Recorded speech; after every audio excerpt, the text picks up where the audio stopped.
It sounds great. Sounds great. Thank you, intern Brandon. Thank you for alerting us that the sound quality was not as great as it could have been. There are 3 women, I believe, at this point in the basement, and he is digging it out further, and he is taking turns assaulting the women with the sole purpose of impregnating them all because he wants his own 30 army of children. He wants like 30 kids, something like that. He wants 10 women with 10 kids each. 10 women with 10 kids each. Gary Heidnik was doing his best to get all these girls pregnant. So right now he's got 5 in a hole, and one of them died, Sandra. Oh, all right, that's so right. Gary Heidnik befriended a mentally challenged girl named Sandra. That's right. Oh. And they've been friends for 4 years. Sandra, he met at the Elwyn Institute where he was a patient. She was mentally handicapped. And not only that, they became friends. And then after that, she starts attending church with him at his home. Okay. Because he starts his own church. Right. Which, that totally tracks. Yes. To where this is heading. Oh, that's right. Because I said that I watched that documentary. What? About the Duggars. About the Duggars. It's not true crime. Well, kind of. What do you mean? How's that got to do with the church? Never mind. It was a connection that I made during the episode. Well, tell us what it is. What are you talking about? I already told the people. It's Shiny Happy People. It's about the Duggar family and 19 kids and counting, and the church that they're involved with. That is a lot of children. Yeah. Yeah. Like, just in terms of how many years of one's life pregnant. Correct. Yeah. Yeah, no. It's going to be a no for me, dog. Now, tell me what his church would be about. Spreading his seed. The second coming of Christ. No. It was called the United Church of the Ministers of God. It's a long name. He incorporated this in 1971. So where we're at now with Sandra dying is 1987. So when Gary Heidnik got arrested, number one, they saw, all the remains and stuff like that of what we're going to talk about tonight, but they also saw like his bank accounts. His Merrill Lynch account alone had $577,000 in it. Right. So why would he start a church? And the church also had about $500,000 to $1 million in it. That's what I was going to ask, if the church was the money that was supplying his Merrill Lynch fund. No, it wasn't. It was a different fund that I believe was about $1 million or over $1 million. Because when Gary Heidnik got caught, who gets that money? The state of Philadelphia, or is it federal? The victims? No, is it state or federal? Basically, someone's got to get the money from the church. Oh, so now when Gary Heidnik got arrested, you also have the U.S. government and the state of Pennsylvania fighting over who gets the money from this church. And you had, so what they were trying to do is say, okay, well, this church is fake. He just started this so he can have a tax-free front. Yeah. Front. Right. Yeah, because typically, wouldn't you say that neither should get the money, separation of church and state? Yeah, but what happens to the money? It just sits there and grows interest like Warren Buffett? That'd be smart, actually. But no one can ever touch it? Well, his children from the victims should. Oh, my God. You think the children know that their daddy is Gary Heidnik? I doubt it. I don't know. We haven't gotten to that part yet. But I'm saying, maybe that they would technically wouldn't that be the correct thing to do legally? Like if there were damages, if it was from a church. But that's not his money. That's the church's money. It's his church. But then that's treating it like his own bank account. Yeah. If it's his church, what I'm saying? Can it go back to the people of the members of the church? Like I know Seacoast may do this differently. Seacoast is a big ultra mega church, but you can't just pull out money out of the collection plate and go pay off your cars. No, it's not the righteous gemstones. You know what I'm saying? Like that would be what it would be doing. If you take that money and then give it to the kids, that's what that is. And that would be illegal. I guess that's right. Well, what can it go back to the members of the church then? But how are they going to prove it? People putting dollars and shit in a collection plate. Well, don't they have a roster and they can split it evenly? I don't think they did that. Probably Probably not. I'm just trying to think outside the box. But just think about it, because when he was arrested, they tried to use that money for his trial. I mean, trials cost like millions of dollars, especially with this maniac. Legal fees. You know, because you got to get him, and we're going to get into this later, but as soon as he walked into his first court appearance, when he got caught, he looks at the judge and snaps to a salute. So you got to get this guy psych eval'd. I mean, at least, you know, I mean. Yeah, I mean, you can make that argument for like any killer who does pretty depraved things. But like, yeah, you probably get that checked out. Yeah, I would say he didn't even need to salute the judge to get a psych eval, considering. Yeah, exactly. Considering everything else. Considering that and the 31 times that he has ended up in a mental institution of some sort. I would say there's a pattern there. Yep. Yeah. The defense used the suicide. He's attempted suicide at least 14 times. And the prosecution's like, yeah, but, you know, he wasn't serious. He wasn't seriously trying to kill himself, you know. Were they cries for help? The defense attorney said, what about the time he was riding on his motorcycle and he purposely played chicken and went head into a semi-truck? Yeah, okay, that's pretty... Well, if he's not trying to harm himself, then he's trying to harm someone else. And I would say that is probably something they should look at as well. Never mind the fact that he's in court for, like, these terrible crimes. Yeah, but we're going to get into all that later. I just wanted to kind of wake up a little bit. Now, I didn't know where to start this episode specifically. So I'm just kind of, where we stopped last time is Sandra had choked on a piece of bread. Remember, Gary Heidnik was shoving it down her throat because she was pregnant and she needs to eat, but she's been misbehaving and now she's refusing to eat. So he's at this point shoving bread down her throat. It gets caught and then she dies. Now, the women then wake up in the morning to a horrible stench. And this is one of the times that Gary Heidnik almost got caught. This is right in 1987. This is the beginning of March 1987. An officer actually comes to the home, the front door, because all the girls hear it downstairs. They hear this frantic knocking. This officer, I think his name was Officer Aponte, but he comes because there was a complaint from the neighborhood of a horrible smell. Gary's neighbors thought, since they haven't seen him in a week, that he died in there. And it's the smell of rotting flesh. He didn't know what to do with Sandra's body at this point, so it's just there rotting in the house. The officer comes to the door and was about to break in. This guy might need help, so he's about to enter the home when Gary Heidnik opened the door, shut it behind him, and said, you know, what's the problem? The neighbors were all out because they thought they were going to see Gary's dead body. They thought that he was dead in there. So they're like, oh my God, you're alive? Then what stinks? Then what stinks? You know what his response was? I burnt my dinner.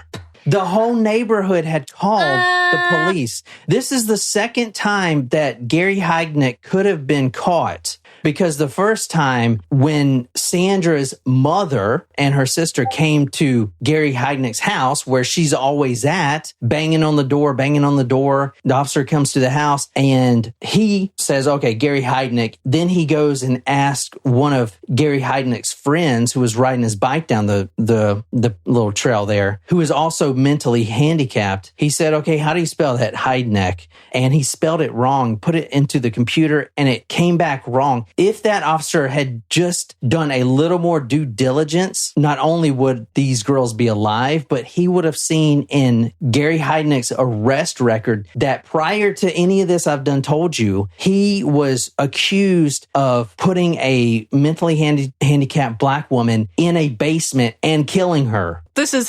Sandra's his second mentally ill. Yeah, I'm not going to get into that, but basically he helped this handicapped black woman escape from a mental hospital and then chained her up in the basement. And she died. And then he said, I don't know why she's dead. So he never got charged for that, but it's still in his record. That's amazing he wasn't charged for that. Yeah. I mean, I guess... couldn't you at least get charged for not reporting a death or something? That's a good point. Yeah. Yeah. So I'm going to read... Or was she still chained up in the basement when they found her? And he was like, I don't know why she's dead. Or was she not chained up? This isn't my house. This is from Josephine's own words in her book Cellar Girl, but this is when they knew that Sandra's body was rotting upstairs. We were all reeling from the smell when Gary opened the door and came down with our breakfast. A couple of pieces of bread each. The smell was stronger now. It was on his clothes. It hung in the air. I could even taste it in the bread. I stopped eating, fearing I might retch. Where I'm officially starting this story tonight is March 18th, 1987. So about 2 weeks after the Sandra incident. After the cop came and he said, I burnt my dinner. Yeah. Okay. But that was her dead body, the girl who choked on the bread. Right. Yeah. Yes. At this point, we have one girl who is not taking orders. She is not falling into line. She is causing havoc in the whole underground ecosystem of Gary's basement. She's screaming. She's yelling. She's plotting to kill Gary. And Gary even hears her say this, that she wants to jump him. And all these things, like she's planning this stuff. This is Deborah Dudley. So at this point, she is causing more pain for all the other girls. So you had 5 in there, and I'm not going to really get into the other 2 girls that survived. We're just going to kind of throw their names because that's going to get really confusing. But who you need to remember in this story is Josephina, or Nicole, that's the same person. Right. Sandra, which is dead. And then Deborah Dudley. Okay, she is the one who is causing all these problems because everyone else is adapting. But she is not, She keeps telling Nicole, hey, why don't we jump him? And Nicole's like, well, he doesn't bring the padlock keys with him down in the basement. So if we jumped him, then now we're still chained up down here. And then we start, There's a lot of tension going on in the basement. And eventually, right now, they're starting to become a pecking order. And Nicole, Josephina, the one who's written this book, is at the top of this pecking order. And I think that may have had some sway on her writing this book because 2 of the other girls that got out said that she was actually participating in the torture of them and she actually liked it. You can see the dissension here. You know what I'm saying? So I think that's may have swayed her to control the narrative. Right. I'm not saying that it's true or not, but I am saying Makes sense, though. I am saying this is what came up in court because now you have this weird dynamic. Okay, who's telling the truth? I mean, all these girls are chained up together, but now these 2 girls are saying this girl is like not with them or something. It's crazy. It almost reminds me of Kimmy Schmidt, the Unbreakable Kimmy Schmidt. Did you watch that? Oh gosh, yeah. I was like, I hadn't seen it in so long. They were trapped underground by this reverend, and I forgot that was the whole premise of why she came to. And they discovered them. They called them the Mole Girls, and then so Ellie Kemper's character is comes out and is trying to live in New York in modern day, and she has no idea what's going on. But at one point, they go into trial against the reverend, and one of the girls turns back against the group and was, if I remember correctly, it was I think she was dating the reverend at one point. Anyway, John Hamm was the reverend.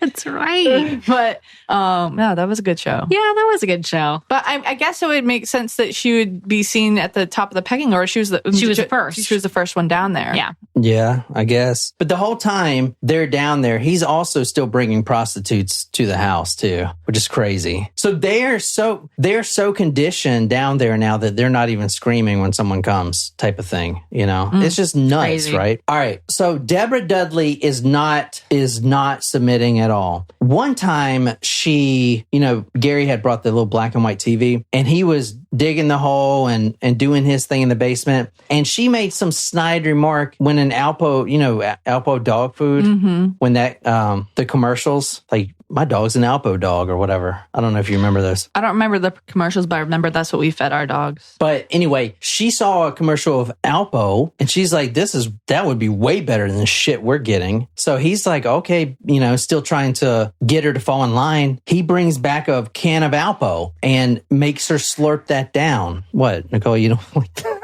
No, I do not. Why not? Can't say that I do. Let me find you a good quote about her. I mean, I would eat our dog food. Yeah, well, that's human food. That's right. Human grade dog food. It's rotisserie chicken and rice. Like, you can't beat it, honestly. Yeah, I would eat it too. Yeah. That's like upset stomach meal. Yeah, exactly. It's comfort food, man. I mean, if I had to eat dog food, like real dog food, it would definitely be Alpo because Alpo has the most meat. Remember? You don't remember this commercial? There were big chunks in there. Yeah. All right. Do they still make Alpo? I don't think so. I don't know. Maybe. Quote, now she was spooning the lumpy, gelatinous meat into her mouth. I expected her to throw up or recoil, but it actually seemed like she was enjoying it. Kind of gross.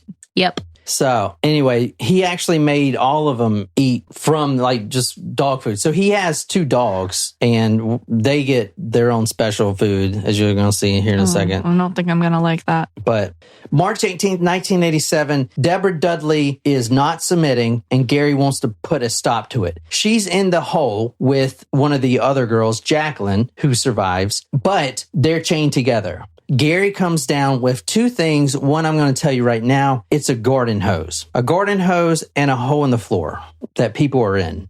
What could that, how could that be good? How could that go wrong? Sure. There was a faucet down there, which he screws the garden hose to, puts the other end in the hole with Deborah Dudley and Jacqueline. Then he turns it on. So at this point, they're worried that they're about to drown because they're down in this 7-foot hole, almost 8-foot hole in the earth. And now water is getting up to their knees and now it's getting up to their waist. And now they're just really worried. But then Gary turns off the water spigot. Now at this time, the water hose is going through the board. So he has these little makeshift boards that he threw over the hole, kind of to patch it up, right? So they're like, man, that was close. Sweet. He was just messing with us. But then he pulls out the other thing that he brought down, just a little thing to get them in line. Oh, no, I hope it's not a toaster. It's a waffle maker. I was kidding. I was saying, damn, Jen, good guess. He brought down an extension cord. Oh, no. And one of the ends of the extension cord is cut off. So all it is the 2 bare wires hanging out. And it's not even the good kind with the third wire. It's not even the ground wire. It's just the 2 wires, not even the ground wire on it, like the worst you can get, right? So he plugs it up into the outlet and it's already sparking. Now, he's just going to teach these girls a lesson, right? He's just going to give them a little shocky poo and have them straighten up. Mostly Deborah Dudley, but she is now rubbing off on Jacqueline. That's why she's also in the hole. When the water was a few inches deep, he turned it off and replaced the board over the top of the hole. Then he picked up the wire, which looked like an ordinary extension cord, except on one end, he'd cut it down so that the insulation plastic was gone and the bare wires exposed. He plugged the other end into a socket, and now we all knew what was coming. He was going to electrocute the girls in the hole. Okay, so let's bring it back. We are in this damp dungeon that is dark as hell, and this guy has plugged up an extension cord, and he's going to put it in the water in a hole with 2 girls are in, chained together. Okay, the room got a lot lighter when he plugged it in, because if you plug in an extension cord with one end cut off, you're going to see sparks. So they already knew what was going on. They don't have the vision. Remember, they're in an 8-foot hole, but they can hear the little of the electricity. Plus, they can kind of see the lighting of these the electrical currents. Now, Gary's a really smart guy. I'm talking 120, 130 IQ. Very smart. Extremely smart. I mean, you gotta be. I mean, this dude is a financial genius. I mean, he stocks and business ownerships and everything else. I mean, he's a smart dude. So he doesn't want to kill these girls, especially Deborah, even though Deborah is resisting. Why? Because Deborah has a little bump on her. She has the baby bump. Jacqueline doesn't have it yet, but Deborah has a little baby bump. So we don't want to kill her because that would just ruin the plans. Right. Yeah. Dobby doesn't want to kill. Dobby just wants to maim or seriously injure. So Gary says, quote, "Don't worry," he said coolly. "The current isn't even that strong. It's just a little shock. Nothing too bad. I just got to get you both to straighten up a little." So he is telling this to the women. Now, he's a smart guy, like I said. And yeah, 120 volts isn't terrible, because I remember Nicole stuck a screwdriver in there 2 weeks ago for some reason. That was like years ago now. No, dude, that was like literally 2 months ago. What was No, it? it was longer. And it was like, what does this do? I guess I can't talk because I almost blew my head off. Yeah, what you did was way worse, and that was like 2 weeks ago. I cut a live wire knowing it was live. Which That's dumb. no, well, it's not. Yes. It's all right. It's not going to hurt you. But this wire, which I did not know, was actually hooked up to a transformer, which stores electricity like a big battery. Well, that's why you shut the wires off, John. No, I was too lazy. So Gary Heidnik, he's a smart guy, like I said. So 120 volts isn't going to kill you at all, unless, and he didn't think about this. Unless it's touching water? They're submerged in water. That would That's kill a conductor, yes. But he just wanted to give him a, quote, little shock just to straighten him up a little bit. And then he accidentally fried them. Well, I shouldn't be laughing because, anyway, at this point, they're begging because he is slowly bringing this electrical cord over with the two ends severed off, and it's sparking, and he's trying not to touch it to his leg or anything. And they're hearing it. And they know that they're submerged in water, and now they know that he's going to put that down in the water. I mean, if you throw a toaster into the water or something, same thing, right? I mean, that's common sense. But he thought, well, I'm not going to put it in the water, so it's not going to conduct like that. I guess is what he was thinking. I don't know what he was thinking. But the chain, they were chained up in this hole, and the chain that chained them to the sewer pipe comes out of the hole. So he's just going to touch these wires to the end of this chain, and it's going to go down and get him, right? Give him a little shock. Mm-hmm. So that wouldn't be that bad. Anyway, they start begging. At this point, even Deborah Dudley is begging. She is crying. She's saying, "Gary, please, don't do this, baby. Don't do this. I'll do anything. I'm a good girl. I'm straight. I'm going to have your baby." Like, just begging for her life. And so is Jacqueline, and they're sobbing and crying. And remember, these are two naked women in a hole filled with water, chained to each other. They're holding on to each other because they know it's coming. I mean, it's got to be freaking terrible, right? Yeah. Yeah, terrifying. "No, don't do it," Deborah shrieked. "Please, please, please," Jacqueline screamed, sobbing. He touched the bare wires to the girls' chains,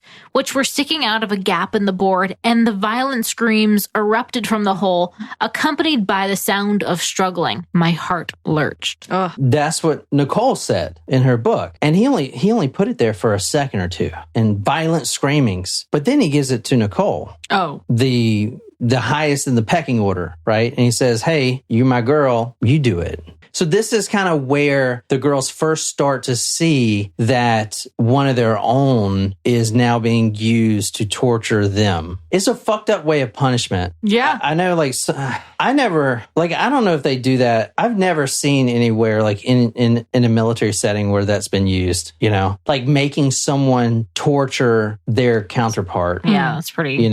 I've never seen that. It's really depraved. I've seen torture, but not like that. That would be fucked up.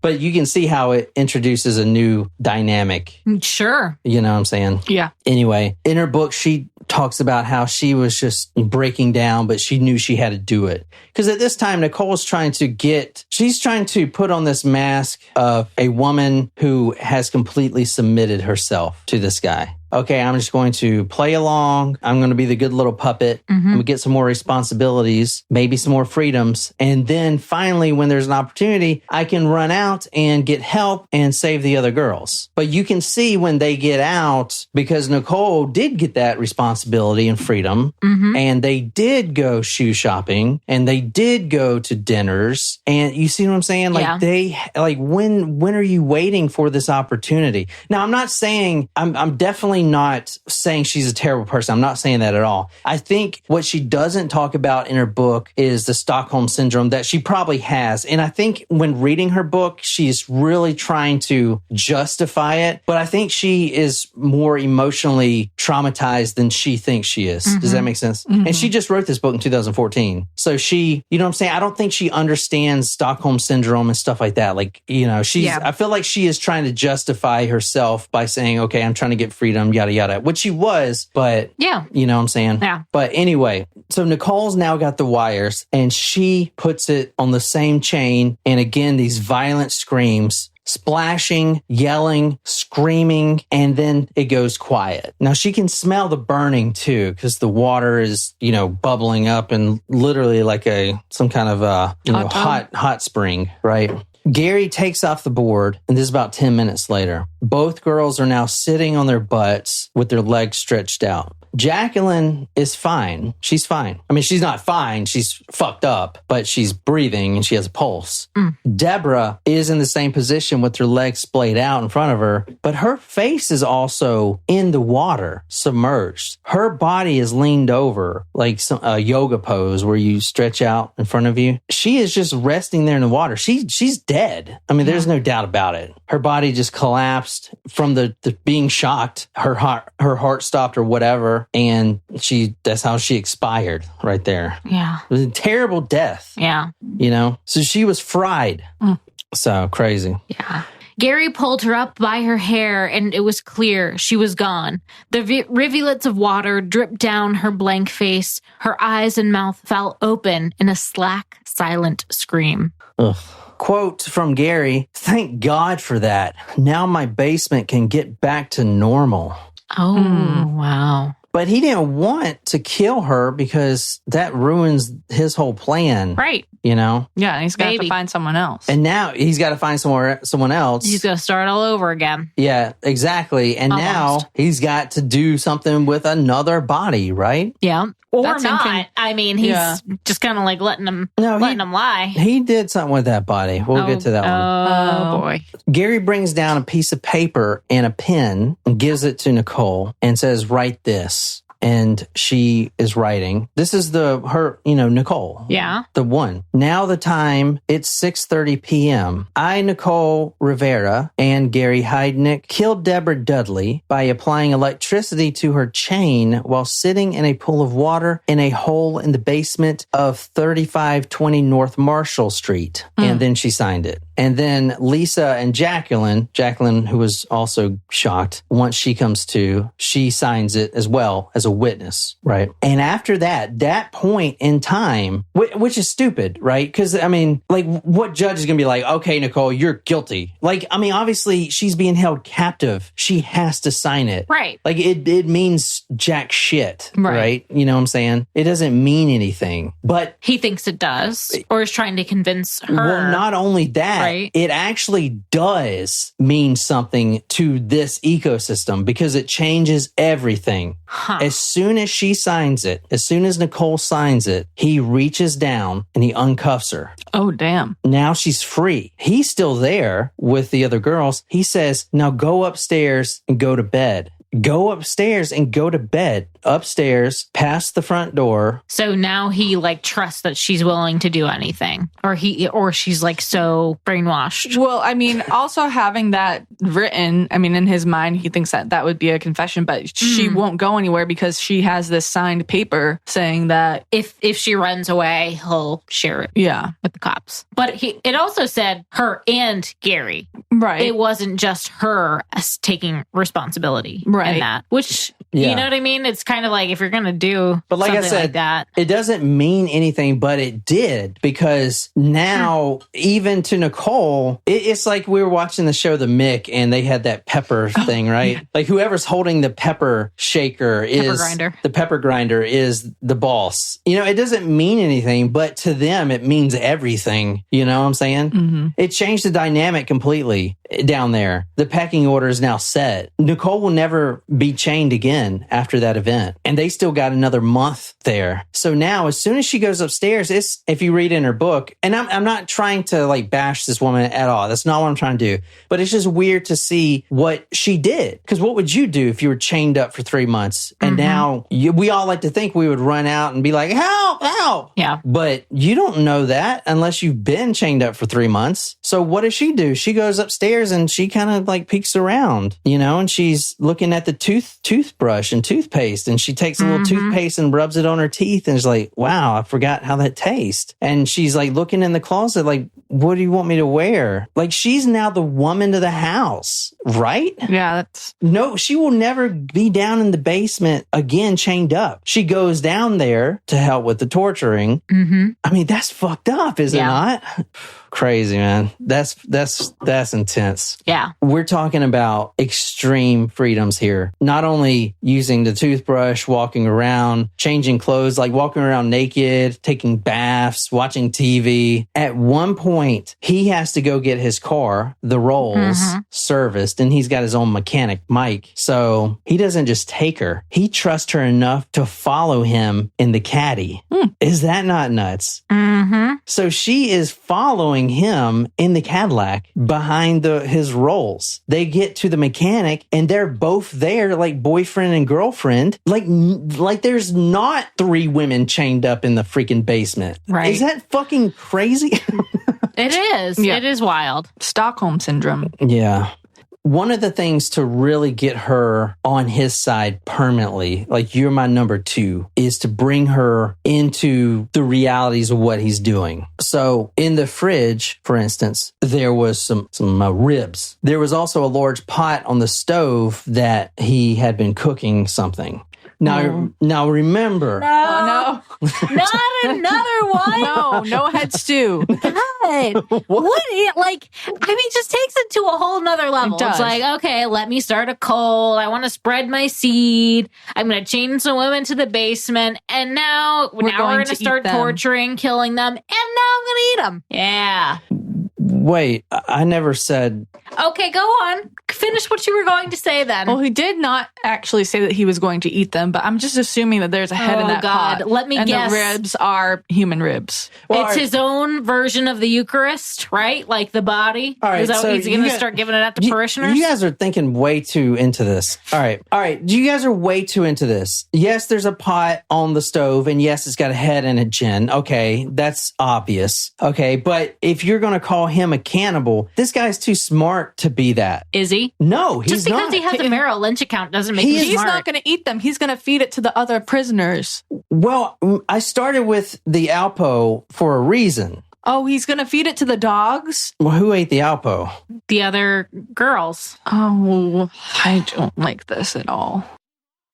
He walked towards a large pot sitting on the stove and lifted the lid, and then beckoned me over to show me.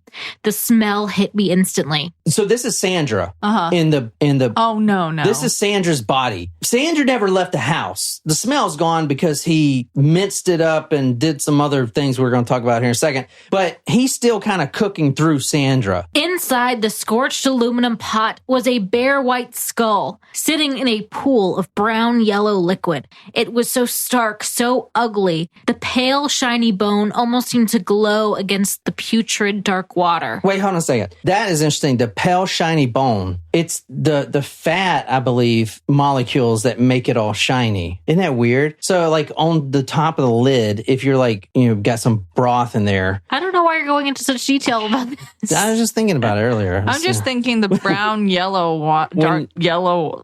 You were cooking in there, and I was like, you know what? I was making Impossible burgers, okay? We literally didn't have any meat. Which I'm glad about now.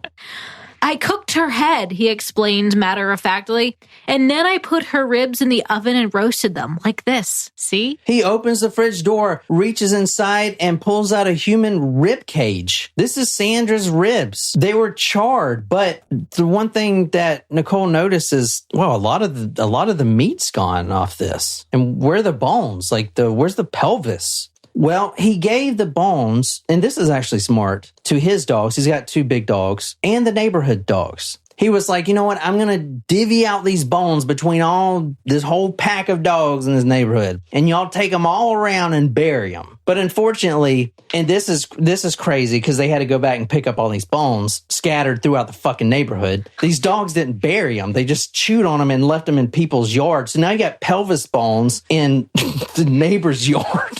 I mean, what the fuck? Yeah, not every dog buries bones. Exactly. I mean, they might bury him in the couch for a bit and then you'll bring him back up, chew on it, go back to it later. He apparently gave all the dogs in the neighborhood the bones. Because what'd you say? There's like 400 bones or something? 206. 206 bones. All the bones, Sandra's bones were gone. Bone gone. He divvied out all these bones to these dogs and they took them around the neighborhood, but none of them buried them. So now you have neighbors wondering why there's a pelvis and a kneecap. Like, what the fuck? Can you read the next one about what he did with so he pulls out the ribs and Nicole notices the first thing that a lot of the rib meat is gone. It's like the actual meat that's on the rib bones. It's like, what the fuck? Everything else, could be explained. Okay. Because he had a process grinder, yada, yada, and he gave the bones away, this, that, and the other. But where's the ribs? And then this is what he says. Yeah, she said she wanted to eat dog food, so I got a few cans, and then I minced up some of Sandra's body and mixed that with the dog food and put it back in the can so they wouldn't know that's what they were eating.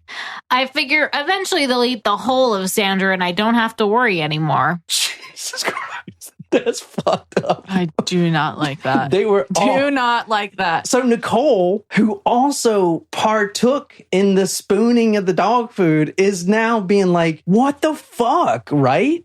So she fed her fellow captives to the other fellow captives. Which is kind of smart because, like, he's trying to get rid of the body, and that is the best way to do it. I mean, and it's just innovative. That and giving the dogs the bones. And I don't want to applaud the situation. So I'm upset. You're like, it's just genius. I don't know. I'm upset. I mean, I don't think he played it very smartly, I'll be honest. I mean, he's given the bones to the dogs, scattered them all around. Sure, they ate them, but it smelled so bad. Yeah, no, I get you. Well, and plus, he clearly doesn't understand how, like, water and electricity work because he accidentally killed somebody. I don't think it was an accident. Well, I mean, he lost a baby in the process. Yeah. Well, oh my gosh. How far along was she? I don't know. I mean, it's fucked up. It's all fucked up. Why do we do this? Technically, he didn't kill her. Josephine killed her. Right. So, now I was going to pull up a quote. I know, I think it was Jacqueline. When they were eating the dog food, she kind of made a little joke, said, oh, there needs to be more peas in it. I don't think I can find that quote. No, you don't have to find it. It's okay. Jesus fuck. Appreciate the effort. This is pretty terrible. Yep. Yeah. Yep. Nicole, she is now getting privileges, but she also has to help dispose of Deborah's body. And this time, he wasn't going to do all that shit that he did because clearly, like you said, it didn't work. The bones are all over the neighborhood, right? And he's still got ribs in the fridge. It clearly didn't work. He's literally still cooking the head. A cop came to the house, asked what the smell was. Like, that's not working. So when Deborah died, he put her in the freezer. And then that next morning, he took Nicole with him. And she was talking about this because they drove out a few hours to find a good space in the dense forest. And she was talking about how surreal it was. This is like the first time she's been out. Mm-hmm. This is before the whole freedom of going shopping. I mean, they were literally going shoe shopping and bra shopping and it's crazy to hear her talk about it because she's like in the dressing room. But there's women in the basement getting raped and tortured. It's fucking nuts, right? Anyway, the first time she went out, she remembers like he stops at a gas station, buys her a Coke. He also buys the newspaper because he wanted to check his stocks. And he was really upset that he invested in this Crazy Eddie stock, which I looked it up. It was the one stock that he did terrible at.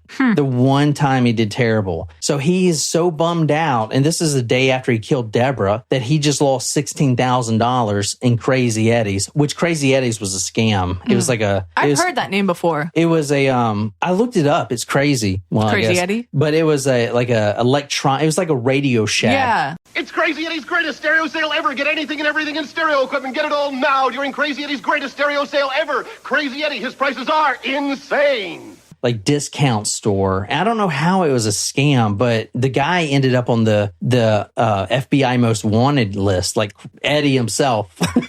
And then like the stock tanked or something. Anyway, so that was his only bad investment. So he was more upset about losing that money checking in the newspaper than anything else. You know what I'm saying? But anyway, he buys her a Coke. So she's talking about how she's sipping this Coke as they're driving 2 hours to find a place with this body in the trunk unthawing, you know, and how surreal that is doing that. Isn't that nuts?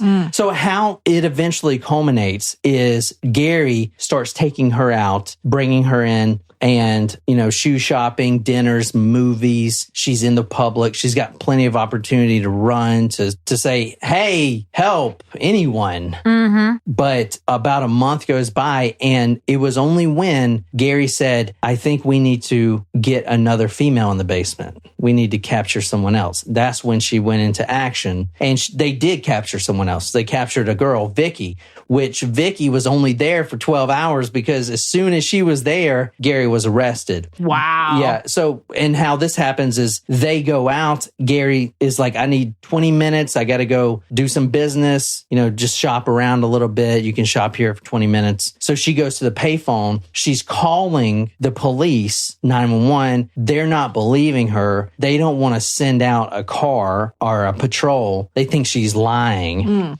So anyway, the paddy wagon gets there. Gary's coming back at the time. Yeah. And it was kind of like timed perfectly. The cops get out and they see this woman and she's like, this guy, Gary Heidnik, he's been torturing me and torturing 4 other girls. They're in his basement now and they're not believing her. Wow. They only believed her when she lifted up her pants leg and there was a true mark of being chained, right? There was like this red where she was a shackle mark. And then, so now they got him and she's like, well, he's right, you know, there at the gas station, just sitting in his car. So they go up to him, knock on his window. Are you Gary Heidnik? And he says, is this about me not paying child support? Because he has his 4 other kids and he's been flaking on child support. Isn't that fucking nuts? Wow. So that's how it culminates. And then obviously it was like a huge trial, but it did get overshadowed. The reason you don't hear about this guy is because, you know, you got Dahmer coming up. You got some big names coming up, you know, and you just, you know, OJ was what, 94? So this trial was 1990, I believe. I mean, you know, and what's this guy when you have like Dahmer and then freaking OJ right after that? You don't, this guy just vanishes, right? I don't know. It's crazy. There are some other weird things about this guy. For instance, he at one point had ordered a Chinese mail order bride. Oh, geez. At one point. What? Stuff like that, yeah. I mean, just kind of crazy shit. And this is the Buffalo Bill. That's what they're called because, you know, Buffalo Bill had the hole in there. Yeah. Anyway, I don't know. Wow. That's crazy. This is a crazy one. This was a crazy one. Yeah, he has all kinds of problems. Another thing he shared with Dahmer is they were both medics in the U.S. Army. He was actually only in the Army for under a year, and he got discharged with full disability because he had mental problems. He was schizophrenic, and he has... Yeah, but that wasn't a result of the Army. I know, but they still 100% disability. The whole time this was happening, 100% disability. This guy has fucking millions of dollars. This dude has probably $10,000 glued to his wall in his house. Hopefully they checked before tearing it down. Jesus. Didn't we just talk about that? A room with bills glued to the wall? Yeah, that was the last episode. That's what I thought. Yeah. He does have some children out there, and I guess they do know, well, some of them may know who their dad is. I don't know. Damn. But I brought up the church. I'll bring this up right quick. So I brought up the church and I asked, is it legit or was he just siphoning money? When you're first presented with that, it seems like it's just a money laundering thing. But then you actually look into all the records and the cops and even the prosecution, the DA, that was just a money laundering scheme. He only started to realize that it was a real church when parishioners kept coming and showing up to the house while the police have it taped over, wondering where church service is going to be. So all the parishioners of the church were mentally or physically handicapped. So that was his thing, right? That's why he has Sandra and stuff like that. That's his people. That's who he hung out with. That's his friends. And so all these people were going to services while this was going on too. Yeah. Yeah.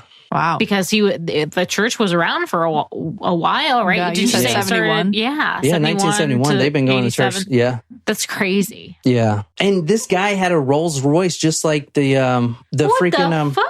Well, what's the Hashnishis or whatever, remember? Oh, yeah. Oh, The guy that walks the guy around from like Wild this. Wild Country. Yeah, that was a good one. But the church is real, though. They were doing actual services, and he wasn't spending that money. It was the money for the church. It's nuts, right? It's interesting that he kind of separated out certain things like that. Compartmentalized. It's weird. It is so weird. I will say that he had some head trauma. He was a bedwetter, and he was beaten pretty ruthlessly. He had a terrible childhood growing up, and his father would just rip him, completely for wetting the bed. He would hang the sheets up so everyone sees him. Oh. I mean, just stuff like that. So he, the first thing he could do to join the army, he did. And I think that kind of ruined him because as soon as he was in, he was out. They knew he was fucked up. They knew his head was all fucked up. Yeah. And it was like one of those things where I think they just wanted to get him out. It was like, here, you can have a full pension. Bye. Yeah.